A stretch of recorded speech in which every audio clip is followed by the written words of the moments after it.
ಸೂರ್ಯ ಜಯಂತಿಗೆ ನಿಮ್ಮೆಲ್ಲರಿಗೂ ಸ್ವಾಗತ. ಕೃಷ್ಣ ಜಯಂತಿ ಬಗ್ಗೆ ಕೇಳಿದೀನಿ, ವಾಮನ ಜಯಂತಿಯನ್ನು ಕೇಳಿದೀನಿ. ಇದೇನು ಸೂರ್ಯ ಜಯಂತಿ ಅಂತ ನಿಮಗೆ ಸಂದೇಹ? ಅದು ಬೇರೆ ಯಾವುದೂ ಇಲ್ಲ.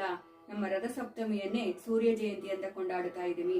ನಮ್ಮ ಇತಿಹಾಸ ಪುರಾಣಗಳನ್ನು ತಗೊಂಡು ನೋಡಿದ್ರೆ ಕಶ್ಯಪ ಮಹರ್ಷಿ ಅತಿಥಿ ದೇವತೆಗೆ ನಡೆದಿರುವಂತಹ ಒಂದು ವಿಶೇಷವಾಗಿರುವಂತಹ ವಿಷಯ ಇವತ್ತು ನಾವು ನೋಡುತ್ತಾ ಇದ್ದೀವಿ. ಅತಿಥಿ ದೇವಿ ತನ್ನ ಭಕ್ತನಾಗಿರುವಂತಹ ಕಶ್ಯಪ ಮಹರ್ಷಿಗೆ ಊಟವನ್ನು ಒಂದು ದಿವಸ ಬಡಿಸ್ತಾ ಇದ್ದಾರೆ. ಆ ಸಮಯದಲ್ಲಿ ಬಾಗಿಲ ಹತ್ರ ಯಾರೋ ಬಂದು ಕೇಳ್ತಾ ಇದ್ದಾರೆ, ಕರೀತಾ ಇದ್ದಾರೆ. ತಕ್ಷಣ ಅವಳು ಹೋಗಿ ನೋಡಿದಾಳೆ.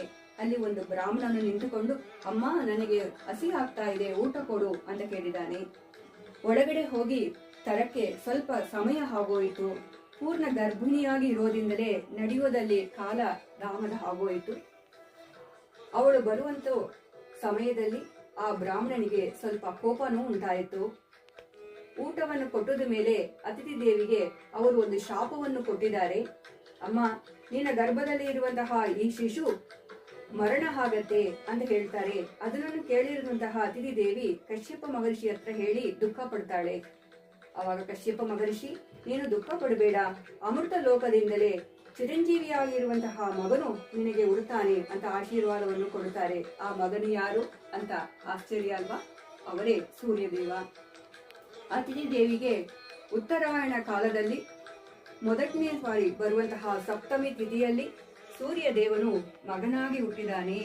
ಆ ಒಂದು ಹಬ್ಬವನ್ನೇ ನಾವು ಸೂರ್ಯ ಜಯಂತಿ, ರಥಸಪ್ತಮಿ ಅಂತ ಹೇಳಿ ಕೊಂಡಾಡುತ್ತಾ ಇದೀವಿ. ಈ ರಥಸಪ್ತಮಿ ಅನ್ನೋ ಸಮಯದಲ್ಲಿ ಕಾಲ ಮಾರ್ಪುಗಳೆಲ್ಲ ಉಂಟಾಗತ್ತೆ. 7 ಎಕ್ಕದ ಎಲೆಯನ್ನು ಇಟ್ಟುಕೊಂಡು ಸ್ನಾನ ಮಾಡಬೇಕು. ಶಿರಸಲ್ಲಿ 1, ಕೈಗಳ ಮೇಲೆ, ಭುಜದ ಮೇಲೆ 2, ಕಣ್ಣುಗಳಲ್ಲಿ 2, ಕಾಲು ಮೇಲೆ 2 ಅಂತ ಇಟ್ಟುಕೊಂಡು ಸ್ನಾನ ಮಾಡೋದು.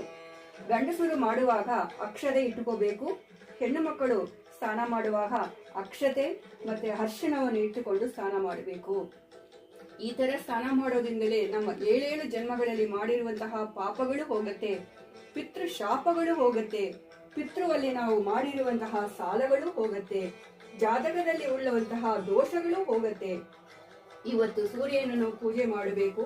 ಹೇಗೆ ನಾವು ಪೊಂಗಲ್ ದಿವಸ ಪೂಜೆ ಮಾಡಿತೀವೋ ಅದೇ ರೀತಿಯಲ್ಲಿ ಸುಂದರವಾಗಿ ರಂಗೋಲಿಯಲ್ಲಿ ಪರಮಾತ್ಮನನ್ನು ಬರೆದು ಪೂಜೆಯನ್ನು ಮಾಡಬಹುದು. ಸಾಕ್ಷಾತ್ ಶ್ರೀರಾಮಚಂದ್ರ ಮೂರ್ತಿ ಆ ಸೂರ್ಯ ಕುಲದಲ್ಲಿ ಹುಟ್ಟು ಸೂರ್ಯನನ್ನೇ ಪೂಜೆ ಮಾಡಿದ್ದಾರೆ.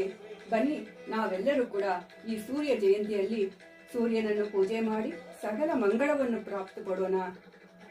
ಸ್ವಾಗತ ಎಲ್ಲರಿಗೂ.